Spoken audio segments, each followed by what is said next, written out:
Thank you. Good afternoon, everybody.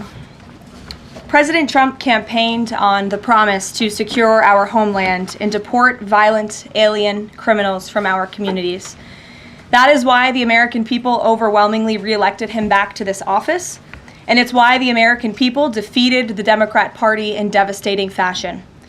Today, we have officially learned Democrat officials still refuse to accept the will of the American people. Maryland Democrat Senator Chris Van Hollen rushed to Dulles Airport this morning to fly to El Salvador, potentially using taxpayer dollars, to demand the release of deported illegal alien terrorists. The Democrats and the media in this room have continually and wrongly labeled Kilmar Abrego Garcia as a Maryland father. There is no Maryland father. Let me reiterate. Kilmar Abrego Garcia is an illegal alien, MS-13 gang member and foreign terrorist who was deported back to his home country. And when Kilmar Abrego Garcia was originally arrested, he was wearing a sweatshirt with rolls of money covering the ears, mouth, and eyes of presidents on various currency denominations. This is a known MS-13 gang symbol of hear no evil, speak no evil, see no evil. Abrego Garcia was also arrested with two other well-known members of the vicious MS-13 gang. And two separate judges found that Abrego Garcia was a member of MS-13, and that finding has never been disputed. And just this morning, it was revealed through Maryland court documents that Abrego Garcia's wife petitioned for an order of protection against him for 2 instances of domestic violence in May of 2021. And here is the order right here. The court ordered that the respondent committed the following acts of abuse. Once in May of 2021, assault in any degree. And on May 4th of 2021, he punched and scratched his wife, ripped off her shirt, and grabbed and bruised her. This is from a court in Maryland. So not only are Democrats rushing to defend an illegal criminal foreign terrorist gang member, but also an apparent woman beater. To set all of that aside, the basic fact that he was illegally inside our country and had a lawful deportation order made him subject to removal back to his home country of El Salvador. And if he ever ends up back in the United States, he would immediately be deported again. Nothing will change the fact that Abrego Garcia will never be a Maryland father. He will never live in the United States of America again. And the United States Supreme Court ruled unanimously that the President of the United States and the Secretary of State could not be compelled to forcibly retrieve this citizen of El Salvador who is currently locked up in a maximum security prison in his home country due to his MS-13 membership. To remind the media and the Democrat Party, MS-13 are among the most vicious and dangerous individuals in this world. They pose a direct threat to the United States, El Salvador, and any other country who maintains basic law and order. MS-13 rapes innocent girls and women, runs sex trafficking operations, murders for sport, and terrorizes law-abiding people. That's why El Salvador President Bukele made it clear this week that he will not be releasing this MS-13 gang member from his prison. But that is not enough. All of that is not enough to stop the Democrat Party from their lies. The number one issue they are focused on right now is bringing back this illegal alien terrorist to America. But where are the Democrats applauding the fact that southern border crossings just hit a historic low? Where are the Democrats supporting our brave men and women of law enforcement who are putting their lives on the line every single day to arrest the violent illegal alien invaders that the previous administration allowed into our country? And where are the Democrats when innocent Americans are victimized by illegal criminals that Joe Biden let in? It's appalling and sad that Senator Van Hollen and the Democrats applauding his trip to El Salvador today are incapable of having any shred of common sense or empathy for their own constituents and our citizens. Nobody knows this more than the woman standing to my right, Patty Morin, whose beautiful daughter Rachel was brutally maimed and murdered at the hands of an illegal alien in August of 2023.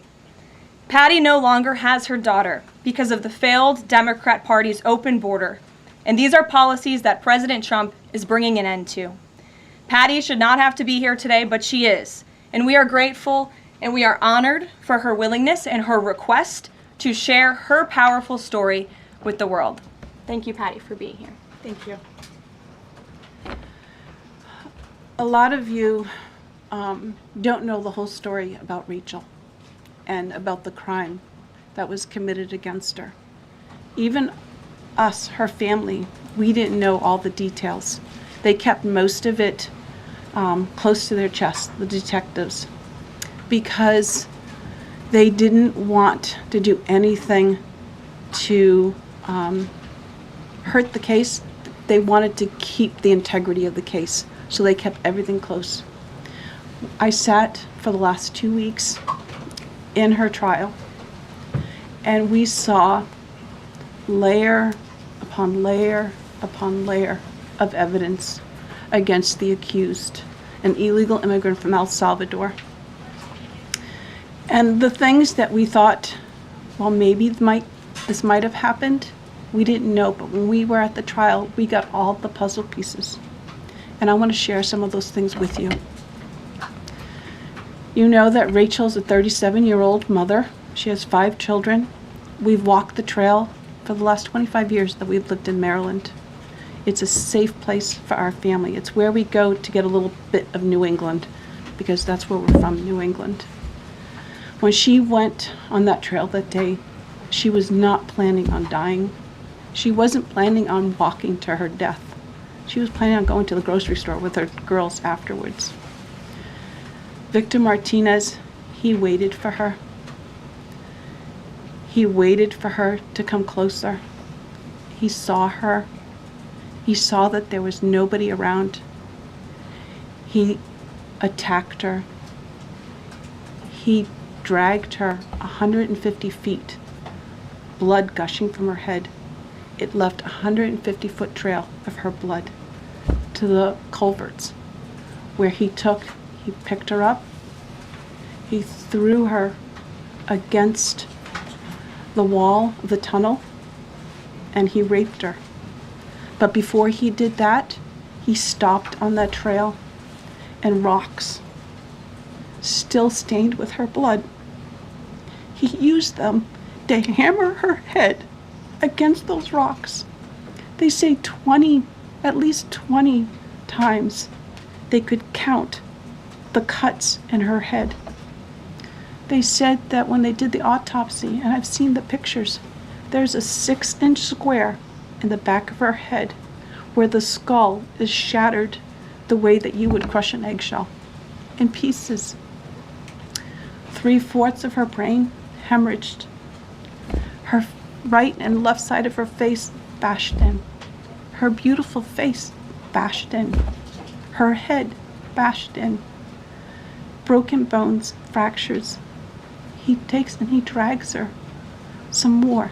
He drags her through the thorn bushes. She has all the scrapes and cuts on her body.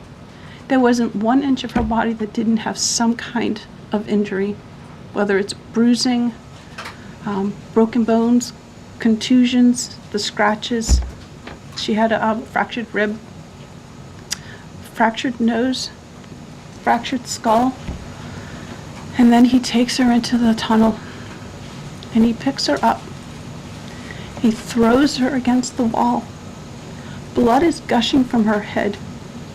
Her hair is soaked in blood.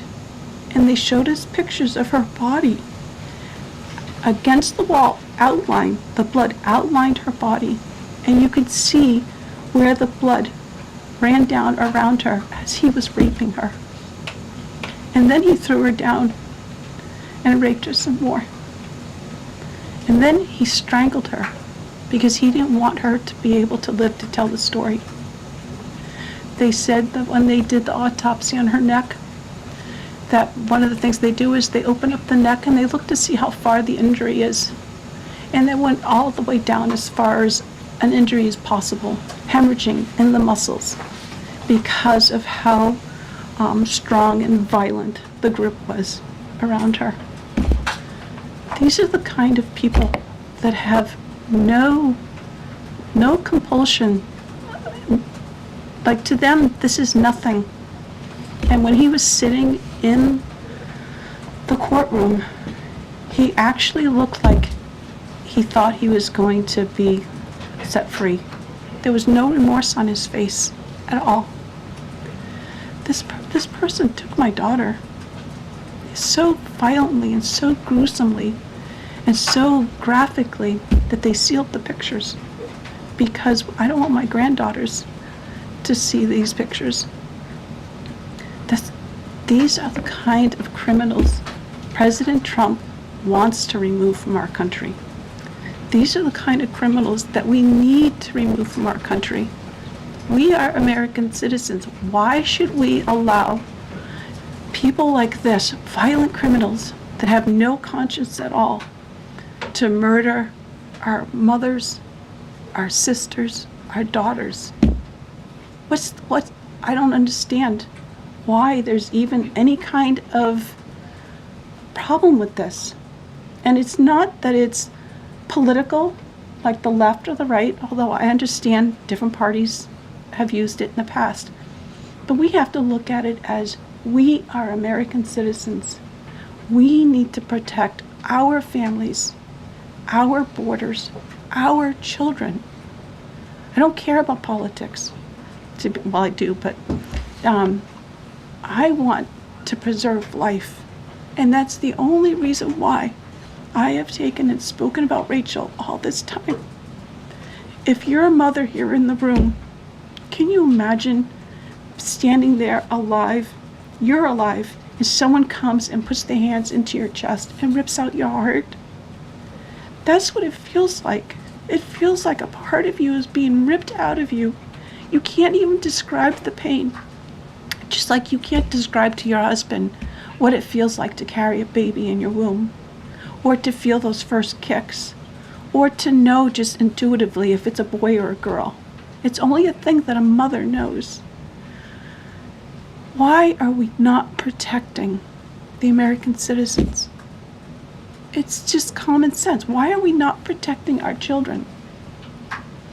And to have a senator from Maryland who didn't even acknowledge or barely acknowledged my daughter and the brutal death that she endured, leaving her 5 children without a mother and now a grandbaby without a grandmother, so that he can use my taxpayer money to fly to El Salvador to bring back someone that's not even an American citizen. Why does that person have more right than I do, or my daughter, or my grandchildren? I don't understand this. Thank you. Thank you. Thank you. And I just want to say that as a mother and as an American citizen, the president and our entire team, and I hope people in this room are grateful for your willingness to come here and your request to share your daughter's story. And I think the country hears you loud and clear. So thank you. Does anyone have any questions for Patty or for me? No? I have a question. No? Anybody? Okay. We'll see you all later. The president will be at his dinner later this evening. Thank you. Thank you for being here, Ms. Moore. We really appreciate you. Thank you. Please, I'm so sorry for your pain. loss. thank you. Please tell the truth. Tell the truth. Yeah. Tell like how violent it really is. This is about protecting our children. It's more than just politics or votes or just anything. It's about national security, protecting Americans, protecting our children. Thank you. And thank you for listening. Thank you for being here. Oh, I'm ready to cry.